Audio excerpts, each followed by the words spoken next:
कहानी। ये कहानी एक लड़के की 24 साल का लड़का जो सेठ के यहाँ पर नौकरी करता था। उसके माँ बाप इस दुनिया में नहीं थे। जिंदगी बड़ी परेशानी में चल रही थी। वो जाता था, रोजाना पैसे कमा करके घर आता था, खाना बनाता था, खाता था, सो जाता था। एक दिन उसने देखा कि एक बूढ़ा फकीर अपनी पीठ पर 3 ठेले लेके एक शहर से दूसरे शहर की ओर जा रहा था। वह काफी बूढ़े भी थे और काफी देर से वह यूं ही सफर कर रहे थे और आखिरकार कुछ दूर और सफर करने के बाद वह चलते चलते थक कर एक पेड़ के नीचे बैठ गए। तभी उनकी नजर एक नौजवान युवक पर पड़ी जो उसी रास्ते से जा रहा था और वह भी उसी दिशा में जा रहा था जिस दिशा में उन बूढ़े फकीर को जाना था। तभी वह लड़का उन बूढ़े फकीर के पास से होकर गुजरा। इस पर वह फकीर उस लड़के से कहते हैं, सुनो बेटा, क्या तुम मेरी थोड़ी सी मदद कर सकते हो? ये ठेला बहुत भारी है और मैं बूढ़ा हो चुका हूँ। मैं ज़्यादा समय तक इनका बोझ नहीं उठा सकता और मैं बहुत थक भी चुका हूँ। तो क्यों ना तुम मेरे एक ठेले को ले लो और मुझे उस दूसरे गांव तक पहुँचा दो। इसके बदले में मैं तुम्हें 3 स्वर्ण मुद्राएं दूंगा। वह लड़का उन फकीर की सारी बातें सुनता है और उन फकीर से कहता है, कोई बात नहीं बाबा, मैं आपकी मदद करने के लिए तैयार हूँ। कहिए आपको कहाँ जाना है? ऐसा कहकर उस लड़के ने उन फकीर का एक ठेला उठा लिया और अपने कंधे पर ले लिया। तभी उस जवान लड़के को यह एहसास हुआ कि यह ठेला तो सचमुच बहुत भारी है। वह लड़का और फकीर दोनों रास्ते में आगे की ओर बढ़ चले। कुछ दूर आगे चलने के बाद देखते ही देखते वह गांव खत्म होने लगा और अब एक सुनसान रास्ता आगे की ओर जा रहा था। वे दोनों अपने मार्ग में मस्त होकर आगे की ओर बढ़ रहे थे। जब भीड़ से पूरी तरह से अलग हो गए तो वह लड़का उन फकीर से कहता है, बाबा, इस ठेले में आखिर ऐसा क्या रखा है जो ये ठेला इतनी वजन है? इस पर वह फकीर आदमी उस लड़के को जवाब देते हुए कहते हैं, कुछ नहीं बेटा, बस इसमें तांबे के कुछ सिक्के भरे हुए हैं, इसी कारण ये ठेले में बहुत वजन है। उन फकीर की यह बात सुनकर वह लड़का मन ही मन सोचने लगा, लगता है ये बाबा जरूर कोई व्यापारी है, तभी तो इतने सारे तांबे के सिक्के लेकर चल रहे हैं। और फिर तभी उसके मन में एक ख्याल आया कि मुझे क्या करना है। मुझे तो खाली यह ठेला दूसरे गांव तक पहुंचा है, बस इतना ही।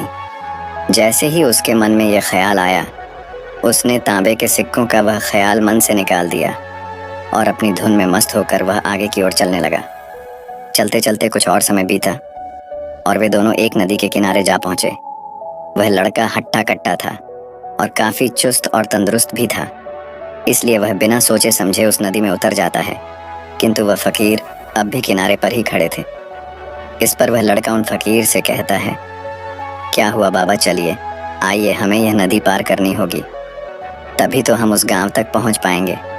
इस पर वह फकीर उस लड़के से कहते हैं, मैं जानता हूं बेटा कि हमें यह नदी पार करनी ही होगी, लेकिन जैसा कि तुम जानते हो मैं अब बूढ़ा हो चुका हूँ और 2-2 ठेले लेकर मैं यह नदी पार नहीं कर सकता। कहीं मेरा पाँव फिसल गया तो क्या होगा? क्या तुम मेरी एक और गठरी ले सकते हो? मैं तुम्हें इसके बदले भी 3 स्वर्ण मुद्राएं दूंगा। इस पर वह लड़का मुस्कुराते हुए उन फकीर से कहता है, बाबा, आप मुझे शर्मिंदा कर रहे हैं। यदि आप मुझे स्वर्ण मुद्राएं ना भी दें तो भी मैं आपका कार्य अवश्य करूंगा। मैं आपको उस दूसरे गांव तक जरूर पहुंचाऊंगा। इस पर वो फकीर मुस्कुराते हुए उस लड़के से कहते हैं, बेटा, तुम तो बड़े ही भले इंसान लगते हो। इतना कहकर उन्होंने वह दूसरी गठरी भी उस लड़के को थमा दी।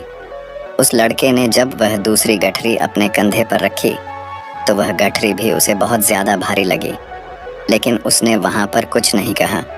जैसे तैसे उन दोनों ने नदी पार की। नदी पार करने के बाद बातों बातों में ही उस लड़के ने उन फकीर से कहा, बाबा, आखिर इस दूसरी गठरी में क्या है? ये गठरी भी बहुत वजन है। इस पर वह फकीर उस लड़के को जवाब देते हुए कहते हैं, बेटा, इसमें चांदी के सिक्के हैं, इसी कारण यह गठरी भी बहुत वजन है। उन फकीर की यह सारी बातें सुनकर अब उस लड़के का दिमाग तेजी से काम करने लगा था।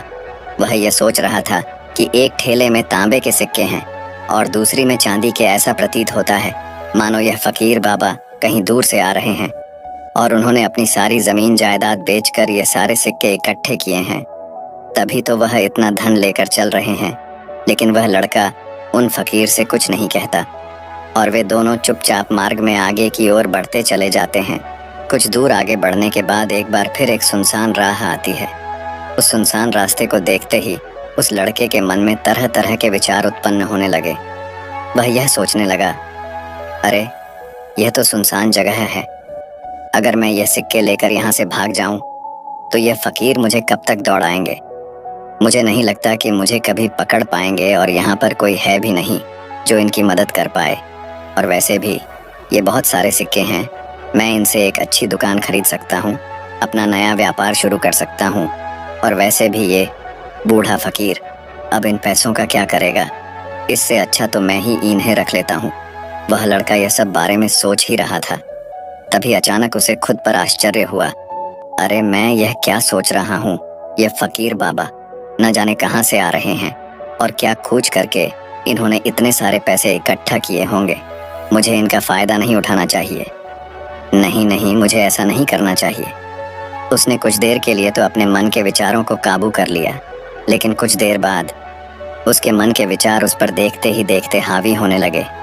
वह लड़का 2 ठेले लेकर उन फकीर के पीछे पीछे चल रहा था और कुछ दूर आगे चलने के बाद एक पहाड़ी आई।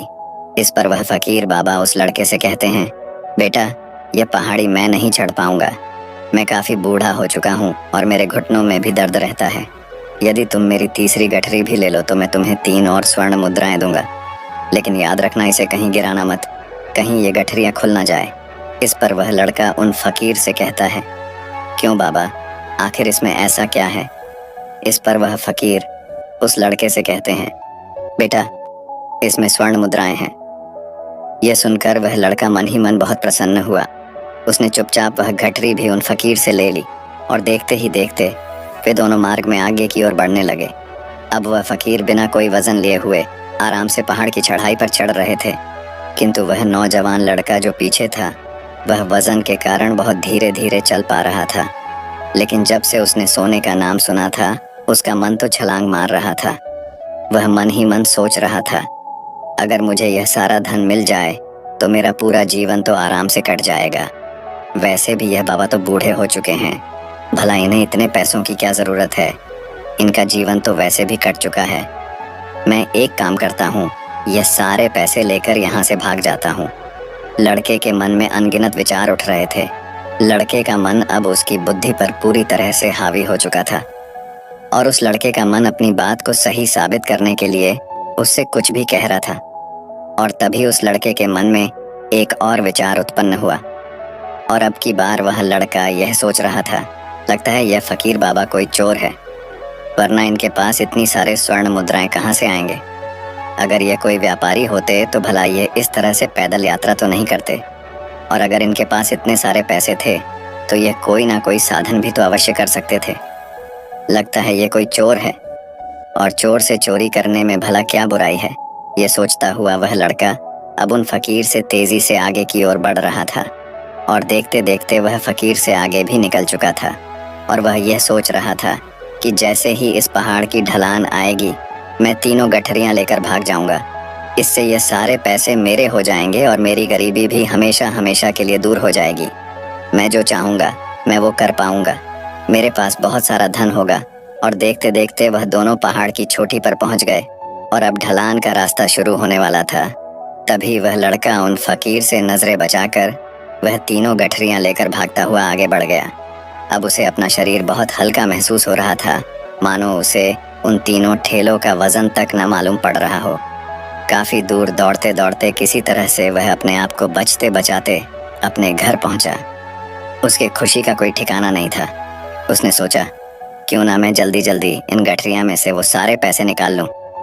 यह सोचकर जब उसने गठरियाँ खोली तो पहली गठरी में उसे लोहे से जंग भरे हुए सिक्के मिले। यह देखकर उसे यकीन नहीं हुआ। इस पर उसने फटाफट दूसरी गठरी भी खोल डाली। उसमें भी उसे लोहे के जंग लगे हुए सिक्के ही निकले। यह सब देखकर वह लड़का बड़ा हैरान था। आखिर यह सब क्या हो रहा है। उन फकीर ने तो मुझसे और ही कुछ कहा था। अब उसने वह सोने वाली गठरी खोली और उसमें भी लोहे के जंग लगे हुए सिक्के ही निकले। यह देखकर वो लड़का बड़ा क्रोधित हुआ। उसने सोचा, उन फकीर ने मुझसे झूठ क्यों कहा। उन्होंने मुझसे ऐसा क्यों कहा कि एक में तांबे के सिक्के हैं, एक में चांदी के और तीसरे में स्वर्ण मुद्राएं हैं। वह यह सब सोच ही रहा था कि तभी उसकी नज़र उस थैले में पड़े एक पत्र पर पड़ी।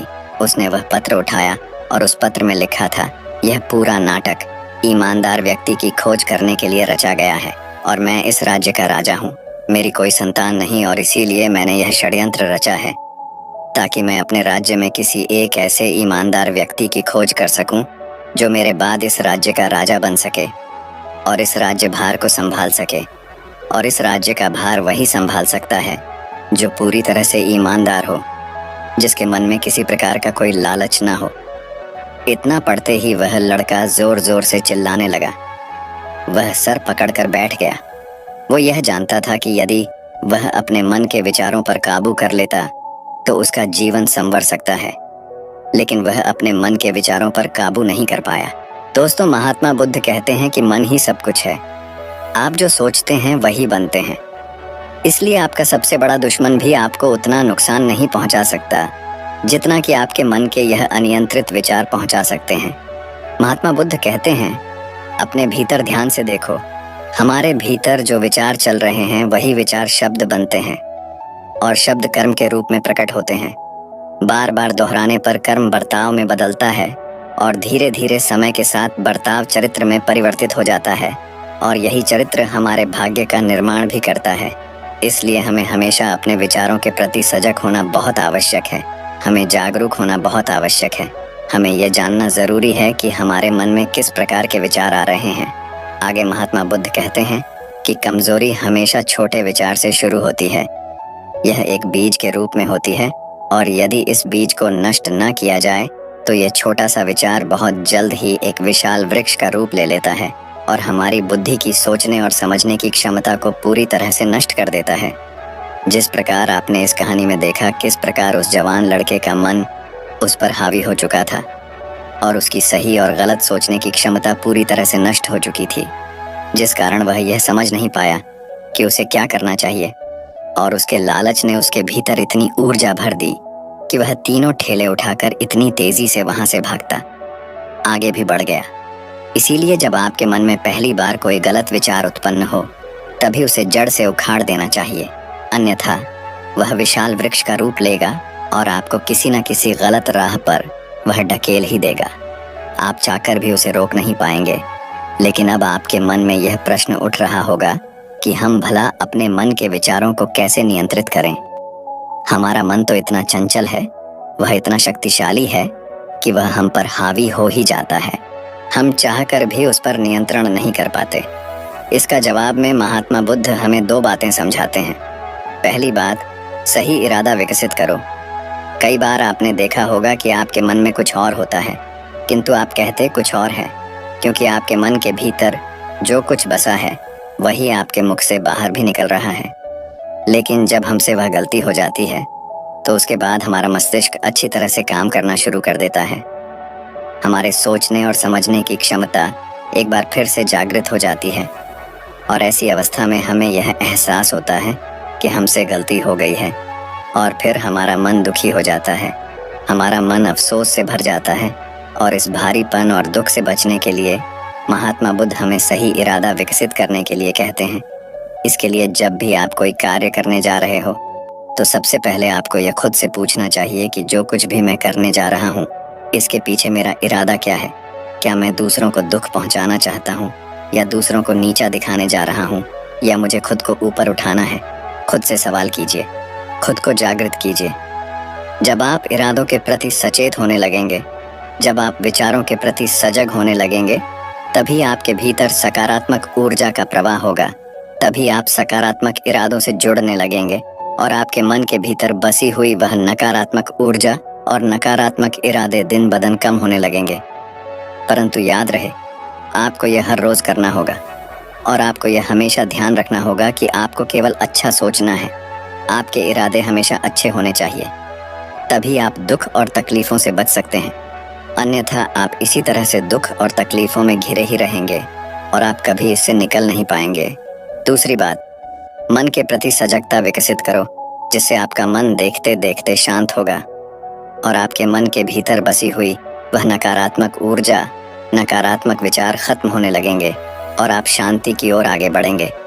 और आपको इसके लिए बस इतना ही करना है कि कि इस पल में जो कुछ भी हो रहा है, आपकी आंखों के सामने आपके भीतर जो कुछ भी जैसा भी चल रहा है, बस उसे देखते रहना है।